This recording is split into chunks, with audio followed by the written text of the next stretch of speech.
Le 27 avril 1960, le Togo français accède à l'indépendance. Sylvanus Olympio, chef du gouvernement autonome depuis les élections supervisées par l'ONU 2 ans auparavant, devient le président de la nouvelle République.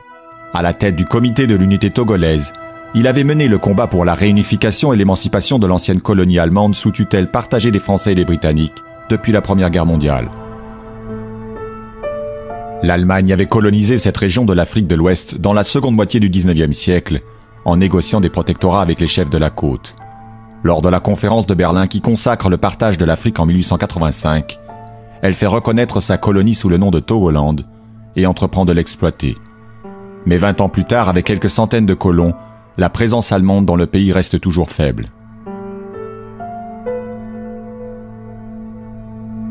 Lorsqu'éclate la Première Guerre mondiale, le Togoland est rapidement envahi par les Britanniques depuis la Côte d'Or à l'ouest et par les Français depuis le Dahomey à l'est. Les Allemands capitulent dès août 1914 et sont expulsés. La colonie est occupée conjointement par la France et la Grande-Bretagne. Après la guerre, la Société des Nations attribue un mandat sur la partie ouest aux Britanniques et sur la partie est avec la capitale Lomé aux Français. Bien que les deux parties du Togoland devaient être administrées dans la perspective d'une réunification, les Français et les Britanniques incorporent les mandats dans leurs sphères coloniales respectives. La France intègre le Togo dans l'Afrique occidentale française, tandis que les Britanniques font de leur partie une province de la Côte d'Or. Après la Deuxième Guerre mondiale, les Nations Unies réaffirment la tutelle internationale sur le Togo face aux puissances coloniales.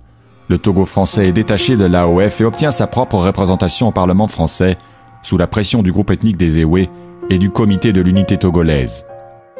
Alors que l'aspiration à l'indépendance des colonies se fait pressante, la question de la réunification des parties britanniques et françaises domine le débat politique au Togo.